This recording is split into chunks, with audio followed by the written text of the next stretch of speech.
దేవునికి మహిమ. మన ప్రభువును ప్రియ రక్షకుడైన యేసుక్రీస్తు శ్రేష్టమైనటువంటి నామములో ప్రియమైన దేవుని బిడ్డలకు నా యొక్క హృదయపూర్వకమైన వందనాలు తెలియపరుస్తూ ఉన్నాను. ప్రత్యేకంగా ఈ రీతిగా ఈ శుభదినమునందు మీతో ఈ రీతిగా మరి సహవాసంలోకి రావడానికి దేవాది దేవుడు నాకు ఇచ్చినటువంటి భాగ్యాన్ని బట్టి నేను దేవుణ్ణి స్తుతిస్తూ ఉన్నాను. ఈరోజు మీరు నేను సజీవుల లెక్కలో ఉన్నామంటే అది దేవుని యొక్క గొప్పదనం. మన మంచితనాన్ని బట్టి, మనకున్నటువంటి జ్ఞానాన్ని బట్టి, మన చదువును బట్టి, మన అంతస్తును బట్టి, మన పేరు ప్రఖ్యాతులను బట్టి ఈరోజు మనం జీవించటం లేదు. కేవలం దేవుని యొక్క ఉచితమైనటువంటి కృప ద్వారానే మనం జీవిస్తున్నామనే సంగతిని మనం నమ్మాలి. ఎందుచేతనంటే దేవుడు ఎప్పుడు కూడా మన మంచితనాన్ని బట్టి, మనకున్నటువంటి స్వనీతిని బట్టి, మనకున్న శ్రేష్టతను బట్టి, మనకున్నటువంటి లోక పరిస్థితులను బట్టి దేవుడు ఎప్పుడు కూడా వ్యవహరించడనే సంగతిని మనం తెలుసుకోవాలి. ఈరోజు మరి ఈ రీతిగా దేవుని ఆత్మ ద్వారా ప్రేరేపించబడి దేవుని మాటలను మీతో పంచుకుని మీ కొరకు కొద్ది నిమిషాలు ప్రార్థించడానికి దేవుడు నాకు ఇచ్చినటువంటి గొప్ప భాగ్యమును బట్టి నేను ప్రభుని మహిమపరుస్తూ ఉన్నాను. మీ అందరికీ తెలుసు, అంటే నా గురించి తెలిసినటువంటి వారికి ఈ విషయం అర్థమవుతుంది. నేను పద్దాక యూట్యూబ్లో కనపడే పరిస్థితులు ఉండవు. దేవుడు నాకు ప్రేరేపణను కలగచేస్తేనే నేను ఏ మాటనైనా పంచుకోగలుగుతాను. నా అంతటా నేను ఏది కూడా తెలియపరచడానికి ఎప్పుడు కూడా నేను ప్రయత్నం చేయను. దేవుని నడిపింపు ఉంటేనే నేను మాట్లాడగలుగుతాను. దేవుని నడిపింపు ఉంటేనే గృహాన్ని దర్శిస్తా. దేవుని నడిపింపు ఉంటేనే ఏ వ్యక్తి దగ్గరికి వెళ్ళాలని ప్రార్థన చేయడం జరుగుతుంది. అంతేగాని నా స్వహిష్టంతో, నా స్వచిత్తాన్ని ఆధారం చేసుకుని నేను ఎప్పుడు పరిచర్లో ముందుకు వెళ్ళను. పరిశుద్ధ ఆత్మదేవుడు ఆ రీతిగానే మరి నన్ను ప్రేరేపించి ఈ యొక్క అద్భుతమైనటువంటి కృప కలిగినటువంటి దినమునందు మీతో మరి దేవుని కొన్ని అద్భుతమైనటువంటి జీవం కలిగిన మాటలు మీతో పంచుకోవడానికి దేవుడు నాకు అవకాశాన్ని ఇచ్చారు. అందును బట్టి దేవునికి మహిమ. నాతో పాటు కలిసి దేవునికి స్తోత్రం చెప్తారా? దేవునికి స్తోత్రం, హల్లెలూయా. వీక్షిస్తున్నటువంటి మీరు మాత్రమే కాదు, మీతో పాటు అనేక మంది కూడా వీక్షించడానికి వారిని ప్రోత్సహించండి. అంత మాత్రమే కాదు, ఈ యొక్క అద్భుతమైనటువంటి మాటలను అనేక మందితో మీరు పంచుకోండి. ప్రతి ఒక్కరికి కూడా ఇది మరి మీరు షేర్ చేయవలసిందిగా ప్రభు పేరట మనవి చేస్తున్నాను. ఒకవేళ ఇప్పటి వరకు ఈ ఛానల్ మీరు సబ్స్క్రైబ్ చేసుకోకపోతే తప్పకుండా సబ్స్క్రైబ్ చేసుకోవలసినటువంటి అవకాశం ఉంటే ఒకవేళ మీరు చేసుకోవలసిందిగా ప్రభు పేరట మనవి చేస్తున్నాను. కామెంట్స్ ద్వారా మీ ప్రేయర్ రిక్వెస్ట్లు తెలియచేయండి. తప్పకుండా నేను ప్రార్థిస్తాను. ఒకవేళ నాతో వ్యక్తిగతంగా మాట్లాడాలనుకుంటే డిస్క్రిప్షన్లో నా ఫోన్ నెంబర్ ఉంటుంది. దయచేసి నన్ను సంప్రదించండి. తప్పకుండా మీ కొరకు నేను ప్రార్థిస్తాను.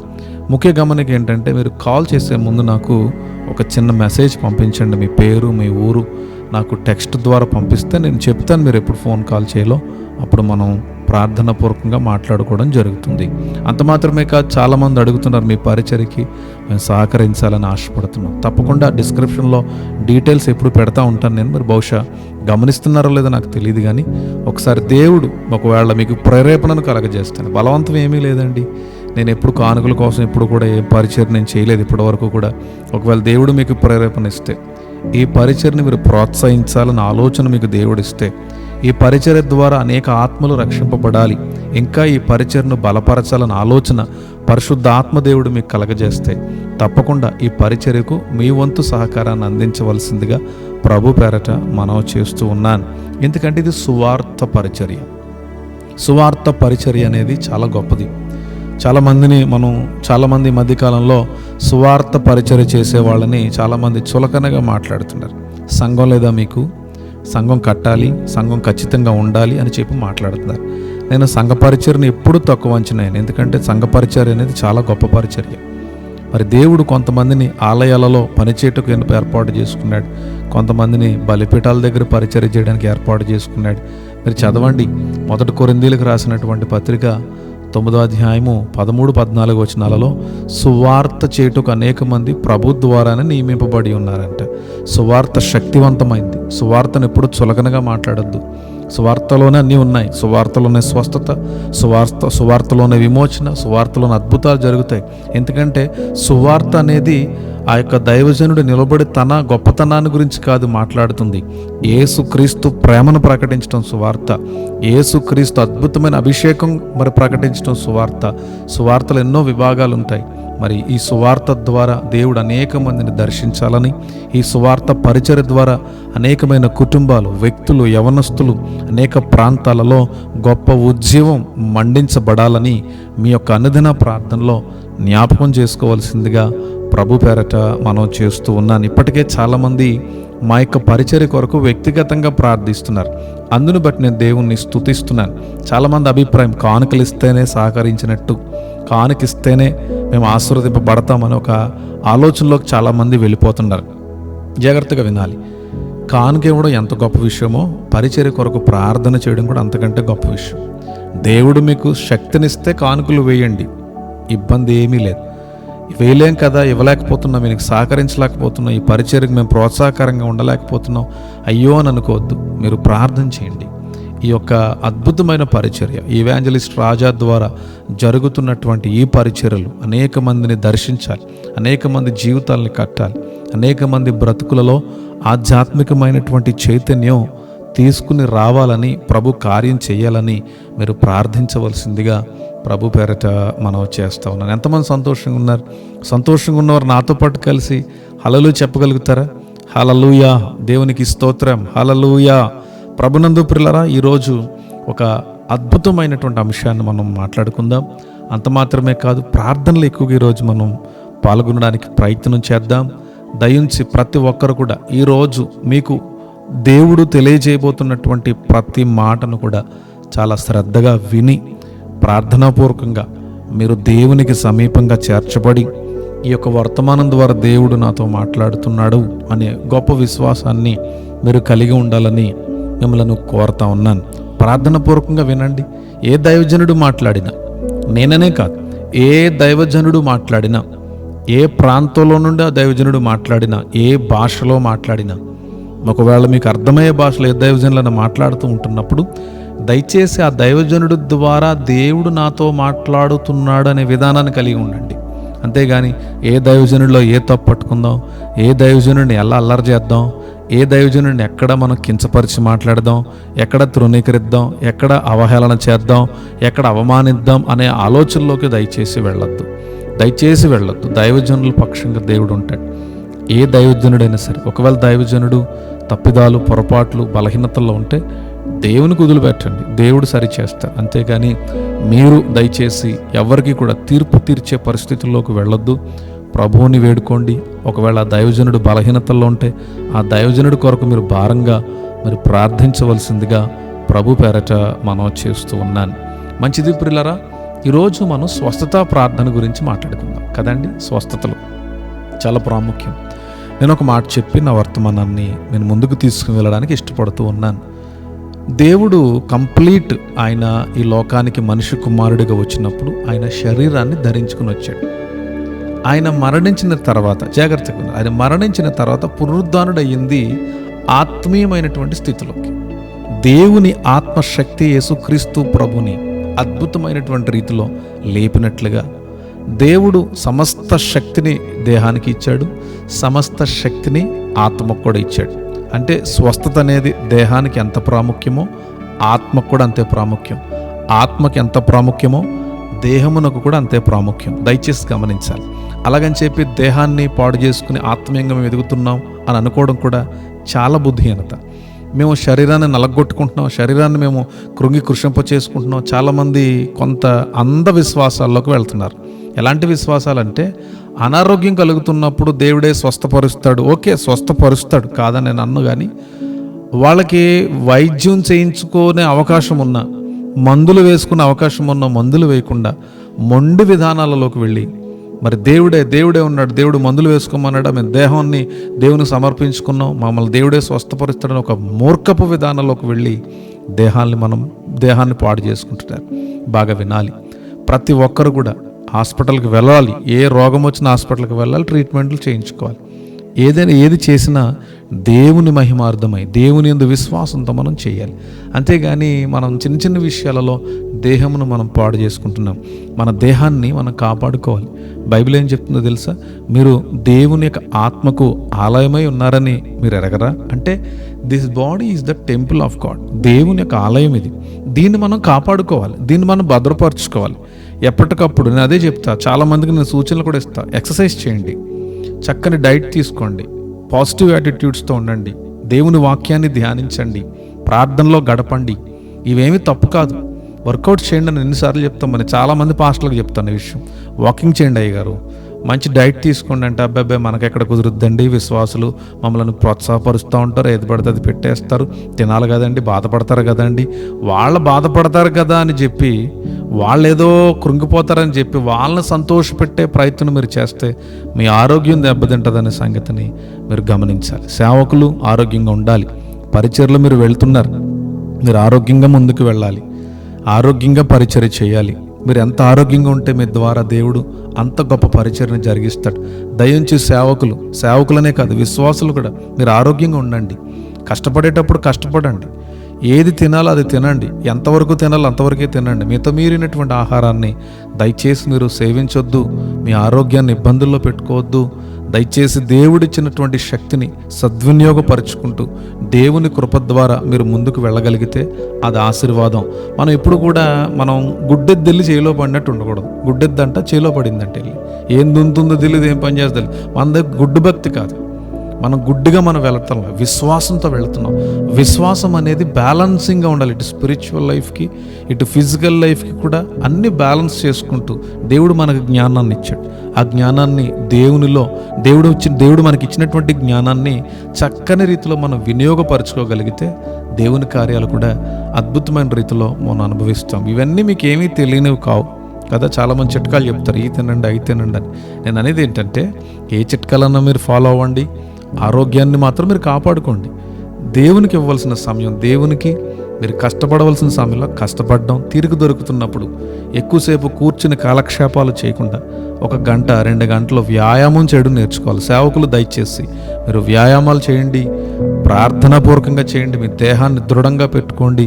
మీరు ఆత్మీయ జీవితంలో ఎంత శక్తిమంతులుగా ఉంటారనేది మీ దేహమును చూసి చెప్పాలి అనేక మంది. అటువంటి కృపా దేవుడు మనందరికీ అనుగ్రహించునుగాక. మంచిది. ఈరోజు స్వస్థత గురించి మనం మాట్లాడుకున్నాం కదా. స్వస్థత చాలా ప్రాముఖ్యమైనది. దేవుడు ప్రధానంగా ఎప్పుడు కూడా మన దేహ సంబంధమైనటువంటి విధానాలను బట్టి పనిచేయడు. అది మనం ప్రకటిస్తాం, నమ్ముతాం కూడా. దేవుడు ఆత్మ సంబంధమైనటువంటి విషయాల్లో దావీదు గురించి మాట్లాడుతూ, అక్కడ సమూయేలు భక్తుడు వెళ్ళి యెషయా ఇంటికి వెళ్ళినప్పుడు ఎవరిని చూసి వారిని అభిషేకించే ప్రయత్నం చేస్తే సమూయేలుతో దేవుడు మాట్లాడుతూ ఏమంటారంటే, ఓ సమూయేలు, నువ్వు మనుషులు లక్ష్య పెట్టినట్టుగా మనుషులు లక్ష్య పెడుతున్నావు, కానీ దేవుడు మనుషులు లక్ష్య పెట్టు వాటిని లక్ష్య పెట్టడు. మనుషులు పై రూపాన్ని చూస్తారు కానీ దేవుడు హృదయాన్ని చూస్తాడు. ఇక్కడ ఒక మాటను మనం జ్ఞాపకం చేస్తున్నాం. మనుషులు ఏం చూస్తారు చెప్పాలి? మనుషులు ఏం చూస్తారు చెప్పాలి? ఏం చూస్తారు? మనుషులు పై రూపాన్ని చూస్తారు. సో పై రూపం కూడా చక్కని రీతిలో మనం ఉండాలంటే మన అంతరంగం కూడా శక్తివంతమైనటువంటి స్థితిలో ఉండాలి. దయచేసి గమనించాలి. దేవుడు మన హృదయాన్ని చూస్తున్నాడు, మన హృదయాన్ని స్వస్థపరచడానికి చూస్తున్నాడు. హృదయము ఘోరమైనటువంటి వ్యాధి కలిగినటువంటిదని అన్ని విధాలుగా భక్తుడి ద్వారా పలికినటువంటి మాట. ఘోరమైనటువంటి వ్యాధి గలదంట. హృదయంలో వ్యాధులు ఎక్కువ అవుతున్నాయి. ఫస్ట్ స్వస్థత అనేది హృదయానికి రావాలి. చాలామంది హృదయాలలో దుష్టతలంపులు కదండి, భయంకరమైనటువంటి దుష్టతలంపులు.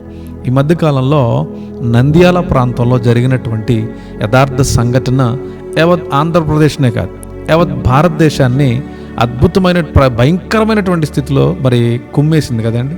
ఇది మనందరికీ తెలుసు. న్యూస్ ఛానల్ చూసినా, సోషల్ మీడియాలు చూసినా చాలామంది దగ్గర మరి ఈ యొక్క మాటలు జరుగుతున్నాయి.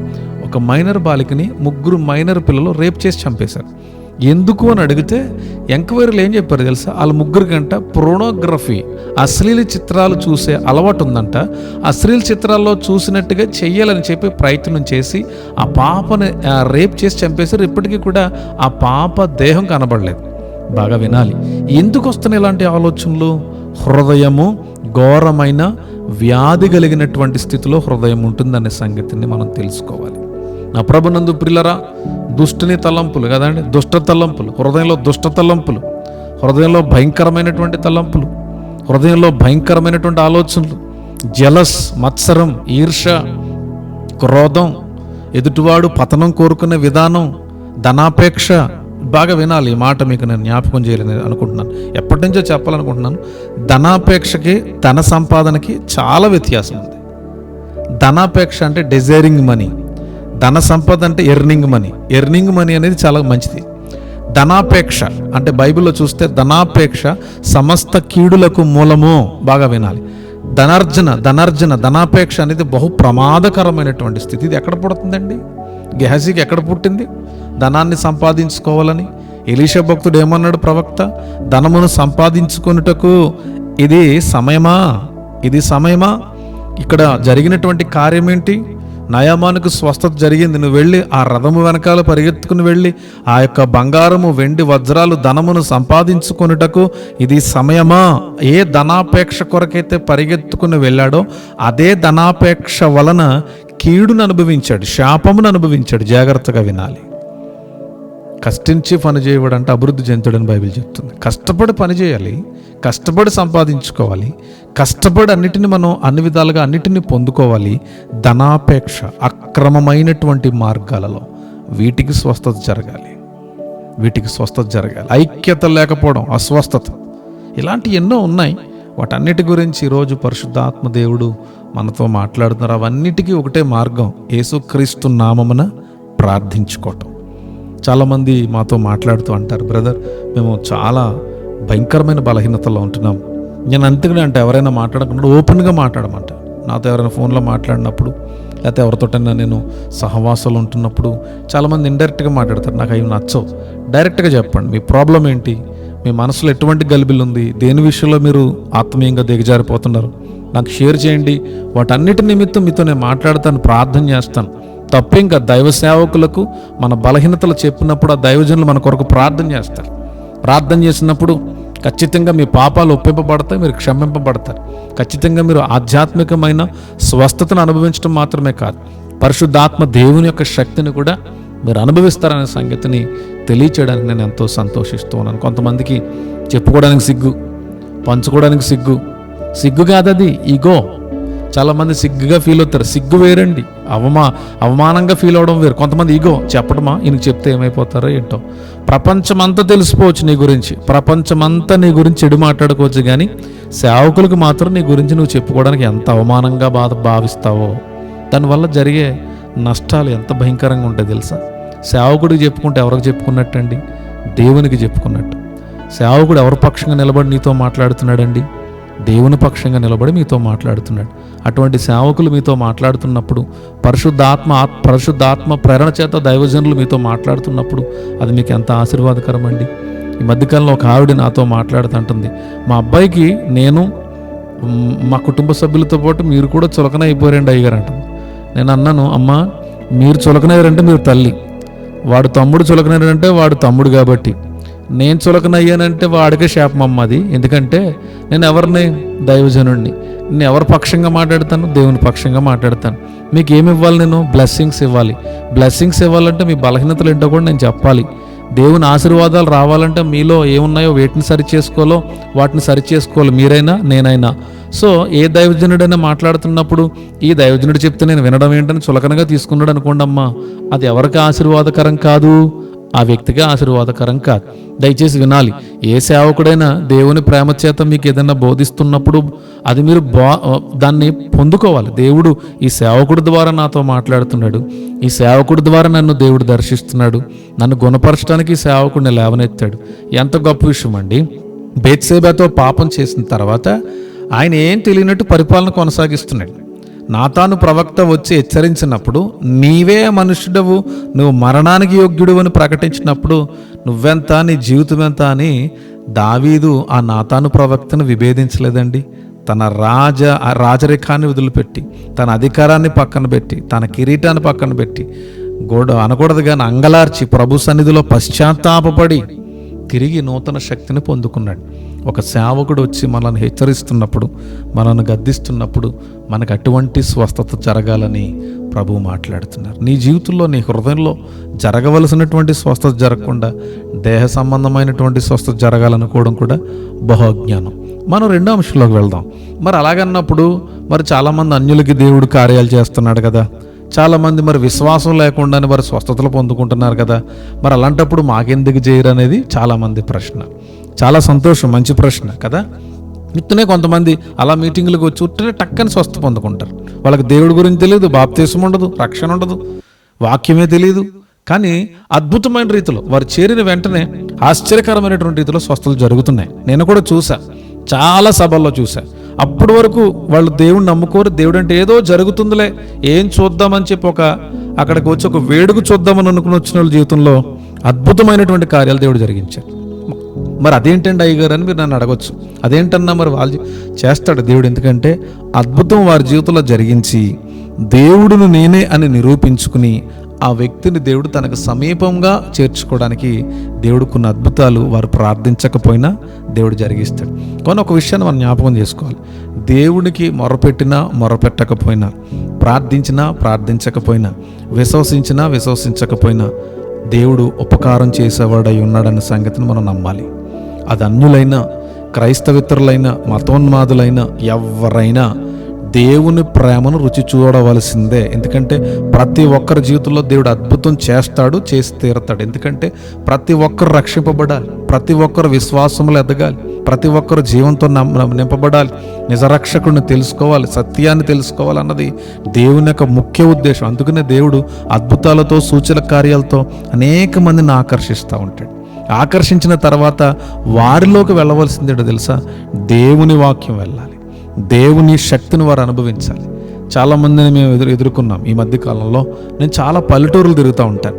చాలామంది ఏమంటారంటే, ఈ దేవుణ్ణి నమ్ముకోక మునుపు నేను చాలా బాగుండేవాడినండి, ఒకసారి రోగం వచ్చిందండి, నాకు ప్రార్థన చేస్తే కార్యం జరిగిందండి, కానీ మళ్ళీ జ్వరం వచ్చిందండి, మళ్ళీ తగ్గట్లేదండి, ఈ దేవుణ్ణి నమ్ముకున్నాక నాకు చాలా కష్టాలు ఎక్కువైపోయినాయండి అని చెప్పి దేవునికి దూరం అవుతున్నారు.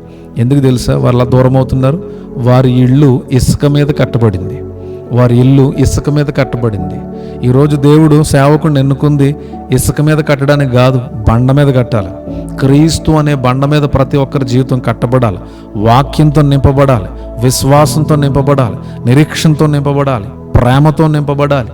వారందరి జీవితాల్లో అద్భుతాలతో పాటు దేవుని సత్యాన్ని కూడా గ్రహించుకోవలసినటువంటి మరి భాగ్యాన్ని వారికి కలిగించే కృప దేవుడు సేవకుడు ద్వారా జరిగించాలని చూస్తున్నాడు. అంతేగాని ఏదో వచ్చి వెళ్ళే వారంగా కాకుండా, ఏదో వచ్చాం కష్టం వచ్చినప్పుడు దేవుడు, నష్టం వచ్చినప్పుడు దేవుడు, కష్టాలు తీరకపోతే దేవునికి దూరం అయ్యే పద్ధతుల్లో ఉంటే వారు నులువెచ్చటి స్థితిలో ఉన్నటువంటి విశ్వాసులుగా మిగిలిపోతారనే సంగతిని మనం గమనించాలి. స్వస్థత జరిగింది. దేవుడు ఎందుకు స్వస్థత చేస్తాడో తెలుసా? వానికి దేవుడు నేనే అని తెలియచేయడానికి. అలాగని చెప్పి మళ్ళీ స్వస్థతలకు మనం ప్రార్థన చేసుకోవాలా లేదా అనేది పక్కన పెట్టండి, చేసుకోకూడదు అనేది నా అభిప్రాయం కాదు. ఖచ్చితంగా చేసుకోవాలి. మనకి ఏ రోగం వచ్చినా ప్రతిరోజు ప్రతి క్షణం స్వస్థత కోసం మనం ప్రార్థన చేసుకోవాలి. బైబిల్ గ్రంథంలో మీరు చూడగలిగితే కీర్తన గ్రంథం 139 అధ్యాయంలో 1-2 వచనాల్లో చాలా చక్కని మాటలు ఉంటాయి. అక్కడ ఏమని ఉంటాయంటే, నేను కొంచెం మీకు అర్థమయ్యే రీతిలో చెప్పడానికి ఇష్టపడుతూ ఉన్నాను. తలంపు నాకు కలగక మునుపే, మాట నా నోటి నుండి బయటికి రాక మునుపే, పెదవుల నుండి నా మాట బయటికి రాక మునుపే, నా హృదయంలో ఆలోచన కలగక మునుపే నీవు దానిని ఎరిగి ఉన్నావంటాడు దావీదు భక్తుడు. అంటే ఆలోచన చేయండి, నీకు తలంపు పుట్టక మునుపే, నీకు కోరిక కలగక మునుపే నీ వాంఛలన్నిటినీ కూడా ఎరిగినటువంటి దేవుడు ఆయన. పిల్లలు బాగా వినాలి. మా జీవితాల్లో కూడా ఎన్నో నష్టాలు, కష్టాలు, వ్యతిరేకతలు, శాపాలు, మనుషుల వ్యతిరేకతలు, నిందలు, వెన్నుపోట్లు అనకూడదు కానీ రోగాలు, నిరుత్సాహాలు, ఆర్థిక ఇబ్బందులు ఎన్నో మేము ఎదుర్కొంటున్నాం కుటుంబంలో. ఇప్పుడు ఈ క్షణాన్ని కూడా మాకు ఎన్నో సమస్యలు ఉన్నాయి. కానీ వాటి గురించి చేతులు నలుపుకుంటూ కూర్చోవడం కంటే మనం దేవుని శక్తిని పొందుకోవాలి, దేవుణ్ణి అడగాలి. ప్రభువుకు తెలుసు మన కష్టం ఏంటో. నేను ఎప్పుడు నా భార్య బిడ్డలకు అదే చెప్తాను. మన కష్టం ఏంటి, మన నష్టం ఏంటి, మన అవసరత ఏంటి, మనకి ఏది అక్కరగా ఉంది, ఏ సమయంలో దేవుడు ఏం చేయాలి, ఎప్పుడు ఏ వ్యక్తిని ఎక్కడ లేపాలి, ఏ వ్యక్తిని ఎక్కడ స్థిరపరచాలి, ఏ విధంగా మన పరిచయని స్థిరపరచాలి, ఏ విధంగా మనల్ని హెచ్చించాలి, ఏ విధంగా వాడుకోవాలన్నది దేవుడు ఆల్రెడీ ప్రణాళిక కలిగి ఉండడాన్ని సంగతిని మనం నమ్మాలి.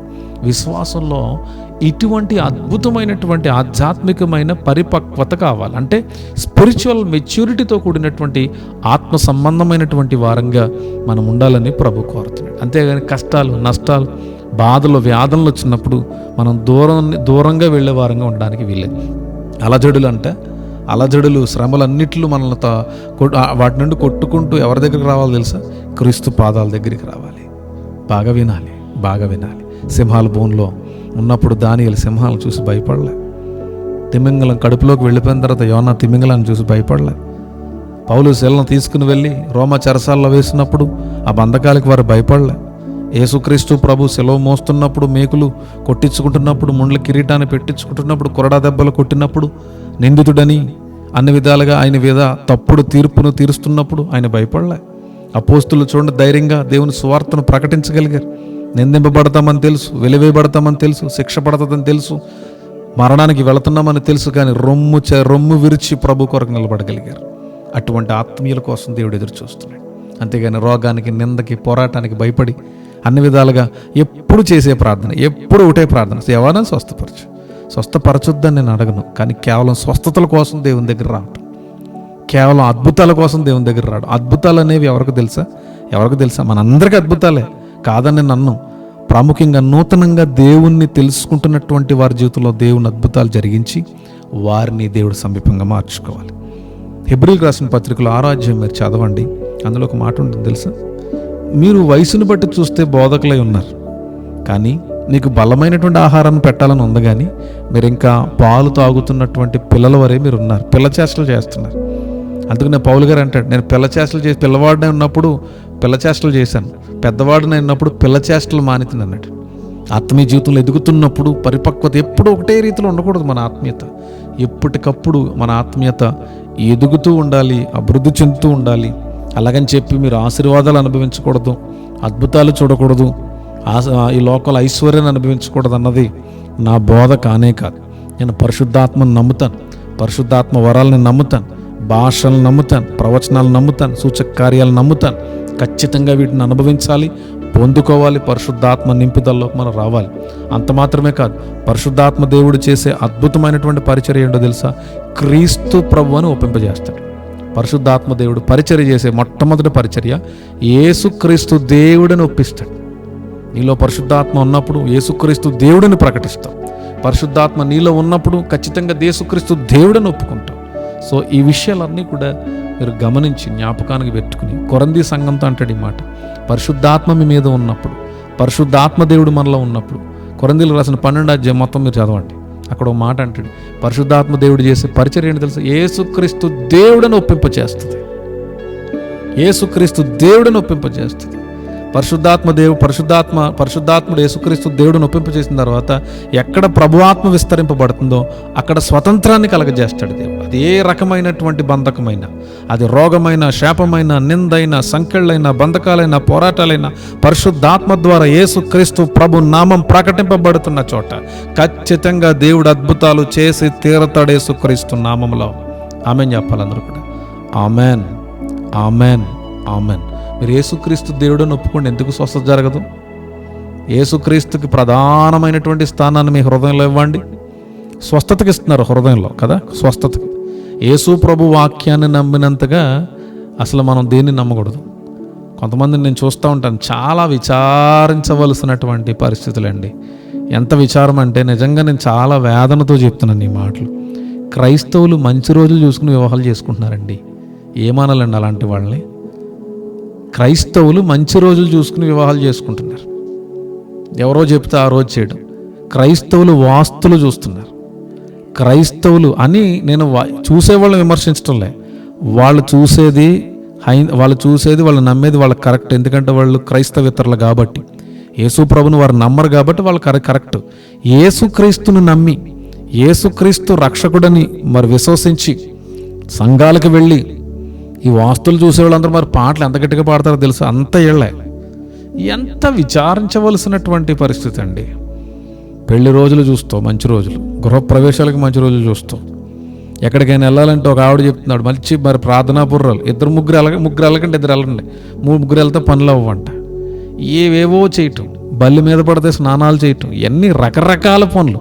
పోనీ అది హైందవులు చేశారంటే వాళ్ళకి అది అంగీకారం, ఎందుకంటే వాళ్ళ ఆ శాస్త్రం అది.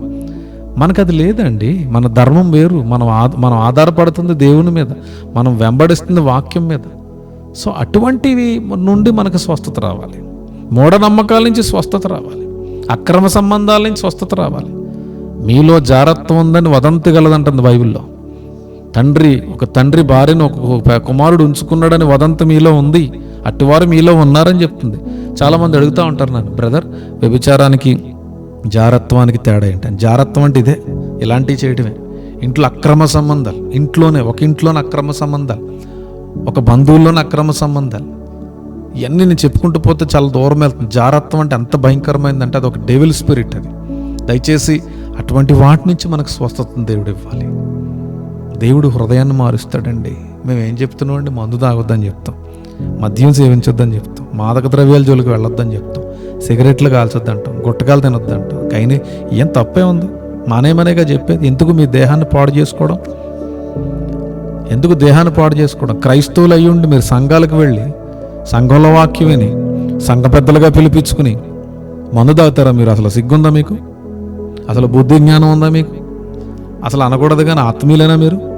సంఘంలో సంఘ పెద్దలను పిలిపించుకుని కూర్చుని మందు తాగడం, సిగరెట్ తాగడం, పాస్టర్ల మీద వ్యతిరేకించడం, సంఘాల్లో గొడవలు పెట్టుకోవడం, పదవుల కోసం కొట్టుకోవడం, దీనికి ఆ దేవుడు మనల్ని ఎందుకు ఉంది? దీనికోసం నువ్వు సంఘానికి వెళుతున్నావు, సేవకుడిని విభేదించడం నువ్వు చేసే పని. అసలు అర్థం ఉందా మన ఆత్మీయ జీవితానికి? వీటి నుండి మనకి స్వస్థత రావాలి. వీటి నుండి మనకు ముందు స్వస్థత రావాలి. క్రైస్తవుడు అయ్యుండి క్రైస్తవ పుట్టి ఒక్కసారన్నా బైబిల్ చదివావు నువ్వు? కేవలం పెళ్లికి బాప్తీసం తీసుకుంటావు. పెళ్లి కోసం ఒక ఆయన అయితే భార్య కోసం ప్రార్థన చేసుకున్నాడు, పెళ్లి కావాలని. అయింది అనుకోండి అడిగి పెళ్లి, తర్వాత విషయం. కేవలం అట్ల కోసమే ప్రార్థన అడిగి ఇప్పుడు ప్రార్థన మానేశాడు. కారణం ఏంటి అంటే వాని జీవితంలో దేవుడు అనేవాడు ఎలా ఉండాలంటే ఒక ఈవెంట్ మేనేజర్ లాగా ఉండాలి. కొంతమందికి దేవుడు ఈవెంట్ మేనేజర్ కదండి. అటువంటి స్థితిలో మనం ఉండకూడదని ప్రభు వాక్యం తెలియచేస్తుంది. ప్రభునందు ప్రియులారా, ఇవన్నీ జీవం కలిగినటువంటి మాటలు. నేను టైంపాస్గా ఈ మాటలు మీకు నేను చెప్పడం లేదు, ప్రార్థనలో కనిపెట్టి మాటలు నేను మీకు చెప్తున్నాను. దయచేసి వినండి. సేవకుల మధ్య ఐక్యత ఉండాలి. పోరాటాలు సోషల్ మీడియాలో చూస్తూ ఉంటుంటే ఆశ్చర్యం కలుగుతుంది ప్రియులారా. ఎందుకంటే ఎవరైనా దొరికితే చాలు వారిని ఎండగట్టేద్దాం, అల్లరి చేసేద్దాం, వ్యూవర్షిప్ పెంచేసుకుందాం. ఎందుకండి ఇవన్నీ చేయమని దేవుడు చెప్పాడా? ఎవరు నువ్వు అసలు ఒకరిని క్వశ్చన్ చేయడానికి? ఎవరు నువ్వు అసలు ఒకరిని జడ్జి చేయడానికి? ఒక సేవకుడు గురించి, ఒక సేవ గురించి, ఒక మినిస్ట్రీ గురించి, ఒక బోధ గురించి నువ్వు తప్పుగా మాట్లాడడం ఏంటి? ఏమనంటే సత్యాన్ని ప్రకటిస్తున్నానంటావు, నాకు సత్యం తెలుసు అంటావు. అసలు సత్యం అంటే ఏంటి? సత్యం అంటే యేసుక్రీస్తు ప్రభు. యేసుక్రీస్తు ప్రభు సత్యమైనప్పుడు యేసు ప్రభుకున్నటువంటి లక్షణం ఏంటి? ప్రేమ కదా. ఆయనకున్న అద్భుతమైన మరొక లక్షణం ఏంటి? కనికరం కదా. ఆయనకున్నటువంటి అద్భుతమైనటువంటి నడిపింపు ఏంటి? అనేక మందిని సమకూర్చడమే కదా. ఓకే, తలంపుల్లో, క్రియల్లో, బోధలో ఒకవేళ తప్పిదాలు ఉంటే వారే సరిచేయబడతారు కదా. వారు సరిచేయబడతారు ఖచ్చితంగా. ఒకవేళ వారు సరిచేయబడకపోతే పిలిచినటువంటి దేవుడు వారిని సరి చేసుకుంటాడు కదా. ఆలోచన చేయాలి. ఇవన్నీ ఆలోచన చేయవలసినటువంటి విషయాలు. ఈరోజు ఈ మాటలు వింటున్నటువంటి నా ప్రియమైన దేవుని బిడ్డలారా, దయచేసి మీరు పరిశుద్ధ ఆత్మ ద్వారా చూడండి. స్వస్థత ఎక్కడ జరగాలి? ఆత్మీయమైనటువంటి స్వస్థత, హృదయాల్లో స్వస్థత, మాటల్లో స్వస్థత, ప్రవర్తనలో స్వస్థత, నడవడికలో స్వస్థత, చూపుల్లో స్వస్థత, మన సంభాషించుటలో స్వస్థత, ఆరోగ్యవంతమైన మాటలు రావాలండి. కొంతమంది నోటంట ఇష్టం వచ్చినట్టు మాట్లాడతారు. పెద్ద చిన్న ఏముండదు, ఎంత మాట వస్తే అంత మాట అనేయాలంతే. లేకపోతే వాడి ఈగో హర్ట్ అవ్వదు, వాడి ఈగో సాటిస్ఫైడ్ అవ్వదు. ఎంత మాట వస్తే అంత మాట. అది అనకూడదా? అనొచ్చా? దైవ సేవకుడు లేకపోతే పెద్దవాడు, వయసులో పెద్దవారు, అమ్మ, తల్ల, చెల్ల, భార్య, అన్న, అక్క అని ఏముండదు. ఆ మాట అనాలనుకుంటే అనేయడం అంతే. నేను అనేస్తా, నేను ఓపెన్గా మాట్లాడేస్తాను అంటాడు. దానివల్ల జరిగేది ఏంటో తెలుసా? తెలియకుండానే శాపాన్ని తీసుకొచ్చి నెత్తి మీద పెట్టుకోవడం అంటారు. ఇవన్నీ దయచేసి ప్రియులరా, మీ యొక్క సంభాషణలు ఉప్పు వేసినట్టు ఉండాలి. మీ మాట తీరు మృదువైనటువంటి రీతిలో ఉండాలి. మీ మాట ద్వారా అనేక మంది దేవుని ప్రేమను అనుభవించాలి, చూడాలి. మీలో క్రీస్తు పోలిక కనపడాలి. పౌలు గారు అంటారు, నేను క్రీస్తుని పోలి నడుస్తున్నాను, మీరు నన్ను పోలి నడవండి. అది సత్యం. మనలో క్రీస్తు పోలిక రావడం సత్యం. నీలో క్రీస్తు పోలిక ఉన్నప్పుడు ఇంకొక వ్యక్తిని ఎలా కనగలుగుతావు నువ్వు? ఇంకొక వ్యక్తిని ఎలా జడ్జి చేయగలుగుతావు నువ్వు? తీర్పు తీర్చకుడి అని అన్నాడు దేవుడు. మనం తీర్పు తీర్చడానికి లేం, ఏ ఒక్కరిని సరి చేయడానికి మనం లేం. కేవలం దేవుడు మన ద్వారా సత్యవాక్కును ప్రకటింపచేసి, మన ద్వారా దేవుడు పరిశుద్ధాత్మ కార్యాలను జరిగించి, ఎవరెవరి జీవితంలో ఏ కార్యం జరిగించాలి, ఎవరెవరిని ఎక్కడ ఆశీర్వదించాలో అక్కడే దేవుడు ఆశీర్వదించడానికి ప్రణాళిక కలిగి ఉంటాడు తప్ప నీవు నేను సరి చేసినంత మాత్రాన్ని ఎవరు సరి చేయబడరు. మనల్ని చూసి ఒకవేళ మనుషులు సరి చేయబడుతున్నారని అనుకుంటే దానంత అజ్ఞానం మరొకటి ఉండదనే సంగతిని మనం తెలుసుకోవాలి. మనం ఎవరిని సరిచేయడానికి లేదు. దేవుని వాక్యమే సరిచేస్తుంది.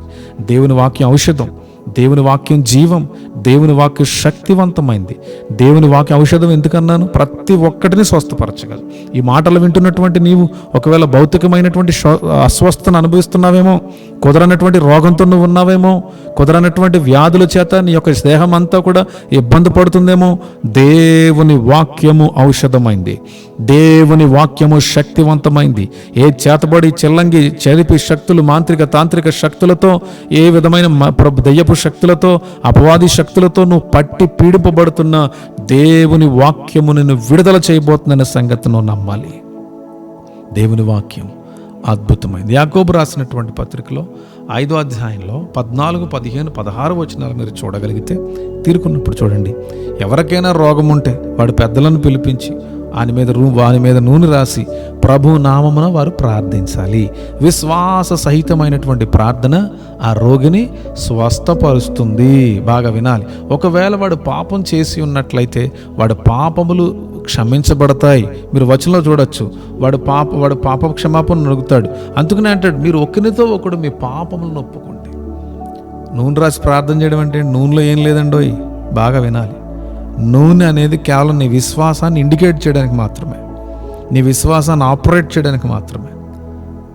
కొంతమంది అంటారు నూనె రాసి నూనె చాలా ఇంపార్టెంట్ అన్నట్టుగా మాట్లాడతారు. నూనెలో ఏమీ లేదండి, నూనెలో ఏమీ లేదు. అందుకనే అంటాడు, నూనె రాసి ప్రభు నామమున ప్రార్థించవలెను అని ఉంటుంది. ఎవరి నామంలో ప్రార్థించాలి? ఎవరి నామంలో ప్రార్థించాలి? నూనె రాసుకోండి. మీ ఇంట్లో ఏ నూనె ఉంటే ఆ నూనె రాసుకోండి. ఎక్కడెక్కడికి వెళ్ళి నూనెలు కొనుక్కోవాల్సిన అవసరం ఏం లేదు. మీ ఇంట్లో ఏ నూనె ఉంటే ఆ నూనె పట్టుకుని, ఈరోజు ఒకవేళ ఈ మాటలు వెంటే నూనె దగ్గర పెట్టుకుని ప్రార్థన చేసుకుని, ఎక్కడైనా అస్వస్థ ఉంటే మీరే రాసుకుని విశ్వాసంతో ప్రార్థన చేసుకోండి. ఖచ్చితంగా దేవుడు అద్భుతాన్ని జరిగిస్తాడు. అందులో ఎటువంటి సందేహము లేదు. ఇక్కడ పెద్దలను పిలిపించమని ఉంది బైబిల్లో. మీరు చూడండి, యాకోబు రాసిన పత్రిక 5:14లో అన్నిటికీ సేవకులు మీ దగ్గరికి వచ్చి ప్రార్థించవలసిన అవసరం లేదు. నీకు విశ్వాసం ఉంటే చాలు. విశ్వాస సహితమైన ప్రార్థన ఏమంటుంది బైబిల్? ఖచ్చితంగా ఆ వ్యక్తిని, ఆ రోగిని స్వస్థపరుస్తుంది. ప్రభు అతన్ని లేపుతాడు. అంత మాత్రమే కాదు, అతడు పాపములు చేసిన వాడైతే వాడు పాప క్షమాపణను కూడా పొందుకుంటాడు. నువ్వు చేసే ప్రార్థన ఎంత గొప్పదో చూడు. స్వస్థత ఇస్తుంది, పాప క్షమాపణ కలగజేస్తుంది, మృతతుల్యమైనటువంటి పరిస్థితి నుంచి కూడా వ్యక్తిని లేపుతుంది. అంత శక్తివంతమైన ప్రార్థన మనం చేసుకోవాలి ప్రభునందు పిల్లరా. ఈరోజు నీ ప్రార్థన నామకార్థ ప్రార్థన అయితే ఏమి ఉపయోగం లేదు. ఈరోజు నీ ప్రార్థన ఏదో కాసేపు చేసుకున్నాంలే అని అనుకుంటే దానివల్ల ఏమి ఉపయోగం లేదు. విశ్వాస సహితమైన ప్రార్థన, నూనె రాసి విశ్వాసంతో ప్రార్థించు. ఒకవేళ ఎక్కడ ఏ బలహీనత ఉందా, ఒకవేళ నీ దేహంలో ఇంటర్నల్గా, ఒకవేళ నీ దేహంలో అంతరంగంలో లోపల చెప్పుకోలేనటువంటి వ్యాధి బలహీనతల్లో ఉంటే నువ్వు విశ్వాసంతో ప్రార్థనలు ఏకోపించు. ఖచ్చితంగా దేవుడు నిన్ను స్వస్థపరుస్తాడు. విశ్వాసహితమైన ప్రార్థన ఏం చేస్తుంది? రోగికి స్వస్థతనిస్తుంది, లేపుతుంది ఒక మనిషిని.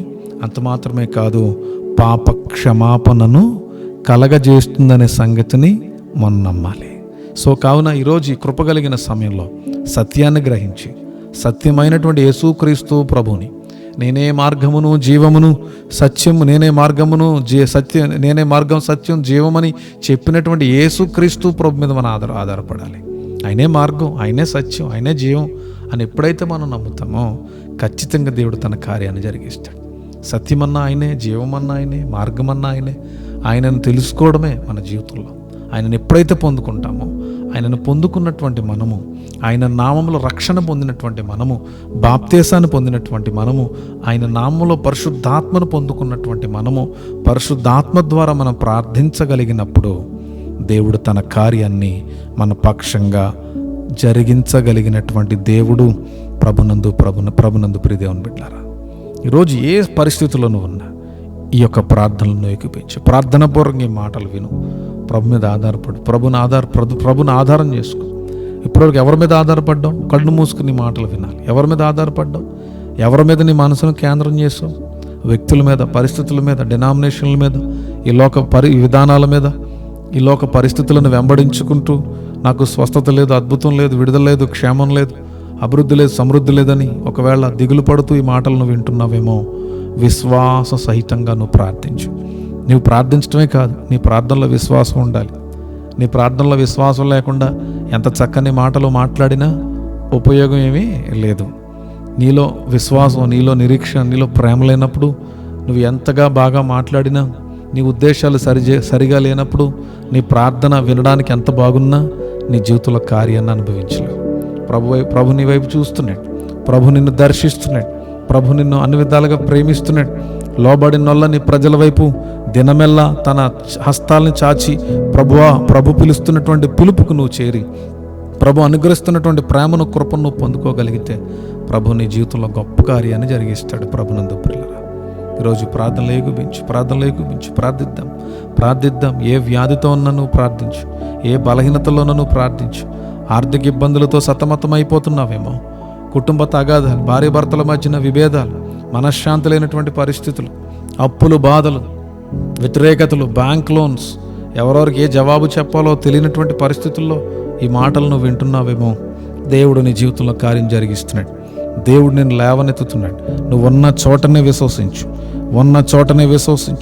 నువ్వు ఇంట్లో ఉండి మాటలు వింటున్నావా, లేదా కారులో వెళితే మాటలు వింటున్నావేమో, బస్సులో వెళితే మాటలు వింటున్నావేమో, ఒకవేళ ఎక్కడో ఆఫీసులో ఉండి మాటలు వింటున్నావేమో, హాస్పిటల్లో ఉండి మాటలు వింటున్నావేమో, ఒకవేళ అనుకోకుండా యాక్సిడెంటల్గా మాటలను వింటున్నావేమో. ప్రభు నీతోనే మాట్లాడుతున్నారు. ప్రియ దేవుని బిడ్డ, నిన్ను లేవనెత్తడానికి, నిన్ను స్వస్థపరచడానికి, నిన్ను విమోచించడానికి, నీ కట్లను తెంపడానికి, నిన్ను ఆశీర్వదించడానికి, నీ శాపాలని తొలగించడానికి, నీ బంధకాల నుంచి విడుదల ఇవ్వడానికి ప్రభు అద్భుతమైనటువంటి కృపను నువ్వు పొందుకోబోతున్నావు. కృప ద్వారా నీవు విడిపింపబడబోతున్నావు. కృప ద్వారా నువ్వు బలవంతుడు కాబోతున్నావు. కృప ద్వారా నీ కుటుంబం వర్ధిల్లింప చేయబోతుంది. కృప నీకు చుట్టూ రాబోతుంది. ఆయన మహిమ, ఆయన అభిషేకం, ఆయన సన్నిధి నీ జీవితంలో నువ్వు పొందుకోబోతున్నావు. దయచేసి నిరుత్సాహంగా ఉండొద్దు. ఇప్పటి వరకు ఎన్నో ప్రయత్నాలు చేసావు, అన్నిటిలో ఓటమిలు చూస్తున్నావేమో, ఎన్నో నిందలు అనుభవించావు, ఎంతోమంది శాపాలు నీ మీద వేశారు. కానీ వాటన్నిటిని దేవుడు ఘనతలుగా మార్చబోతున్నాడు, ఆశీర్వాదాలుగా మార్చబోతున్నాడు.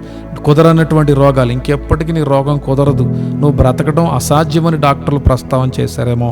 విశ్వాసంతో ప్రార్థించు. ప్రభువా, నేను బ్రతకాలయ్యా, ఒక్కసారి నాకు అవకాశం ఇవ్వండి నాయన, నన్ను ముట్టండి నాయన. నాకున్న ఏ వ్యాధైనా కావచ్చు ప్రియ దేవుని బిడ్డ, ఆ వ్యాధిని తొలగించుటకు నేను ప్రకటించే రక్షకుడైనటువంటి యేసుక్రీస్తు ప్రభు సమర్థుడు నిన్ను హెచ్చించబోతున్నాడు, నిన్ను ఆశీర్వదించబోతున్నాడు, నిన్ను స్వస్థపరచబోతున్నాడు, నీకు విడుదల ఇవ్వబోతున్నాడు, నీకు క్షేమాన్ని ఇవ్వబోతున్నాడు, నీకు సమృద్ధిని ఇవ్వబోతున్నాడు, నీకు అన్ని విధాలుగా నీకున్నటువంటి ప్రతి కట్లను ఆయన విప్పబోతున్నాడు. ఈరోజు నువ్వు నా వైపు చూడొద్దు, ఏ వ్యక్తి వైపు చూడొద్దు, యేసు ప్రభువారి వైపు చూడు. యేసు ప్రభు మీద నువ్వు ఆధారపడు. ఖచ్చితంగా దేవుడు నీ జీవితంలో కార్యం జరిగిస్తారు. ఈ ప్రార్థనలో ఏకీభవిస్తున్న మీ అందరికీ కూడా నా యొక్క ప్రత్యేకమైన వందనాలు. దయచేసి ప్రార్థిద్దామా, నోరు తెరిచి ప్రార్థిద్దాం. మనకున్న స్వస్థతలు, ఎటువంటి అస్వస్థతలు మనం కలిగి ఉన్నాము చూడండి.